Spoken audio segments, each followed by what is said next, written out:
சின்ன மருமகள்ல அடுத்து என்ன நடக்க போகுது அப்படின்னு பார்த்தீங்கன்னா, இங்க பார்த்தா சேது வந்துட்டு அத சித்ரா கலந்து குடுத்த ஜூஸ குடிச்சிட்டு மயக்கம் போட்டு கிடக்கவும், சேதுவோட கனவுல வந்துட்டு ஒரு மாதிரி சாமி வந்து ஆடுற மாதிரி இருக்கு.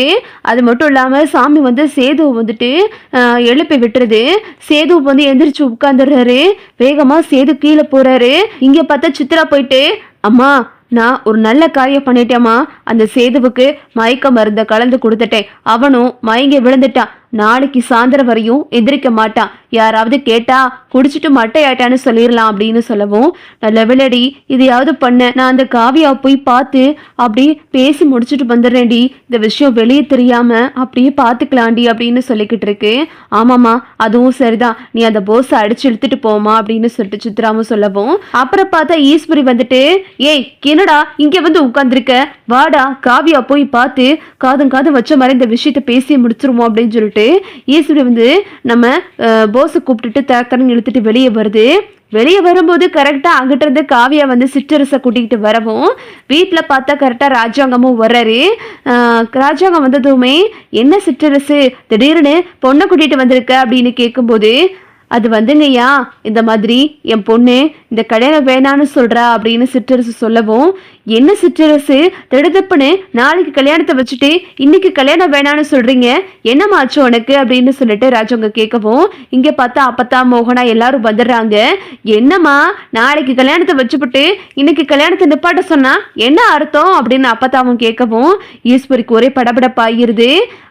"நான் கல்யாணத்தை நிப்பாட்ட சொல்றதுக்கு காரணம் இந்த நிக்கிறானே போஸ், இவன் ஒரு சரியான பொம்பளை பொறுக்கியா இருக்காங்க அங்கிள்" அப்படின்னு சொல்லிட்டு அந்த காவியா வந்து ரொம்ப சத்தமா பேசுறாங்க. "என்னம்மா சொல்ற" அப்படின்னு சொல்லிட்டு ராஜவங்க கேட்டுக்கிட்டு இருக்காரு. "ஆமா அங்கிள், இந்த மாதிரி நான் வந்து இன்னைக்கு வீட்டுக்கு வந்திருந்தேன். அப்போ இந்த நிக்கிறானே போஸ், இவனும் அந்த பொண்ணு தாமரை கிட்ட ரொம்ப தப்பா நடந்துகிட்ட பார்த்தா, இப்படி ஒரு பொம்பளை பொறுக்கி கூட என்னால எப்படி வாழ முடியும்? என்கிட்ட சொன்ன எல்லாத்தையுமே அந்த பொண்ணுகிட்டையும் சொல்றான். இப்படி என்னைய கல்யாணம் பண்ணிட்டு எத்தனை பொண்ணு கூட வாழ்வான்? இவனோடலாம் என்னால வாழவே முடியாது" அப்படின்னு சொல்லிக்கிட்டு இருக்காங்க. இதை கேட்டதுமே ராஜாங்க வந்து போஸை போட்டு விழுன்னு வெளுத்துறாரு. உடனே ஈஸ்வரி வந்து, "மாமா, இந்த சாவித்திரியும் இந்த தாமரையும் வந்துதான் மாமா ஏதோ பண்ணி என் பிள்ளைய இப்படி பண்ணிட்டாங்க மாமா" அப்படின்னு சொல்லும்போது, "நல்லா இருக்கு கதை. எனக்கே இந்த விஷயம் தெரியாது. உங்க புள்ளதான் என் பொண்ணுகிட்ட தனியா உறவு வச்சுக்கலாம் அப்படி இப்படின்னு பேசியிருக்கான்." "ஐயோ மாமா, என்ன மாமா இது? இவருதான் என்கிட்ட தப்பா நடந்துகிட்ட பார்த்தாரு. நானும் எவ்வளவோ சொன்னேன் மாமா" அப்படின்னு சொல்லும்போது, இங்கிட்ட பார்த்தா ஈஸ்வரி வந்துட்டு இப்படி முறைச்சு பாக்குது சாவித்திரிய. அப்புறம் பார்த்தா கரெக்டா சேது வந்துட்டு சாமி அடிட்டு கீழே வர்றாரு. "ஐயோ அங்க பாருங்க" அப்படின்னு சொல்லிட்டு எல்லாரும் கத்தவும், ராஜாங்க வந்து, "என்ன திடீர்னு சேதுவுக்கு சாமி வந்துருச்சு" அப்படின்னு சொல்லிட்டு எல்லாரும் பதட்டமா பாக்குறாங்க.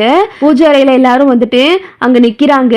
"சரிம்மா, இந்த பிரச்சனையை பாத்துக்கிறோம், கொஞ்சம் பொறு" அப்படின்னு சொல்லிட்டு ராஜாங்க சொல்லிக்கிட்டு இருக்காரு.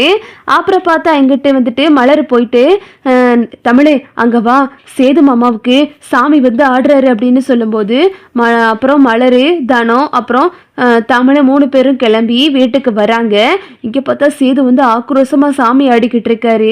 அப்பதான் வந்து கேக்குறாங்க, "என்னையா திடுதுப்புன்னு வந்திருக்க இந்த வீட்டுக்கு? எங்க புள்ள உடம்புல வந்து இறங்கியிருக்க, என்ன விஷயம் சொல்ல வந்திருக்க" அப்படின்னு அப்பதான் கேட்கவும், இங்க சேது ரொம்ப சாமி ஆடிட்டு, "இங்க ஒரு பெரிய தப்பு நடக்குது, யார் கண்ணுக்கும் அது தெரியல" அப்படின்னு சொல்லிட்டு சேது வந்து ரொம்ப கோமா பேசவும், "ஐயோ என்ன தப்பு நடந்துச்சுன்னு தெரியலையே" அப்படின்னு சொல்லிட்டு எல்லாரும் பதட்டமா பாக்குறாங்க. ராஜவங்க கேக்குறாரு, "என்ன உங்களுக்கு குறை வச்சோம்" அப்படின்னு சொல்லிட்டு ராஜவங்க கேட்கவும், இங்க பார்த்தா சேது வந்து அப்படியே சாமியாடி போஸை போட்டு முறைச்சு பாக்குறாரு.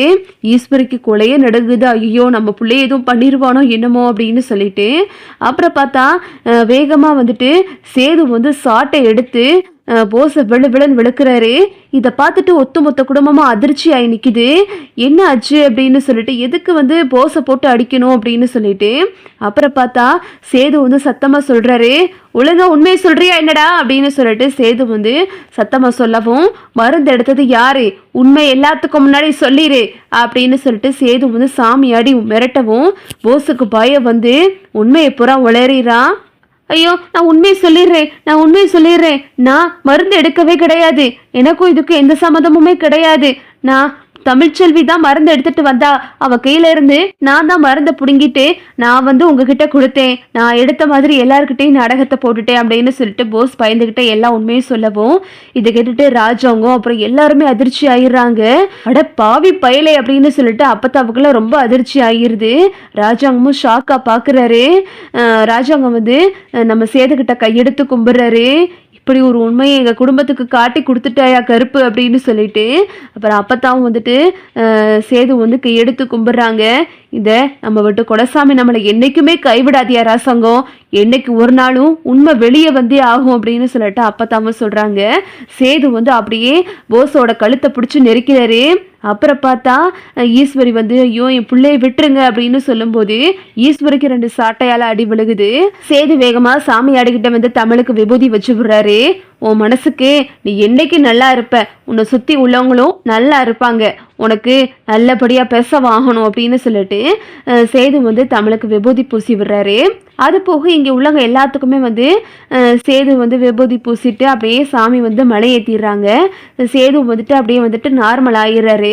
உடனே ராஜாங்க வந்துட்டு ஐயோக்கிய ராஸ்கல், இம்பட்டு பெரிய உண்மையை மறைச்சிட்டு நீ தான் மருந்து எடுத்துட்டு வந்த மாதிரி உனக்கு வேற 1 கோடி ரூபாய் கேடு, உன் பிள்ளைக்கு பண்ண எல்லா விஷயமும் உனக்கும் தெரியும்ல அப்படின்னு ராஜாங்க கேட்கவும் ஐயோ மாமா எனக்கு எந்த விஷயமும் தெரியாது மாமா அப்படின்னு சொல்லிட்டு இங்க ஈஸ்வரி வந்து நாடகத்தை போடுது.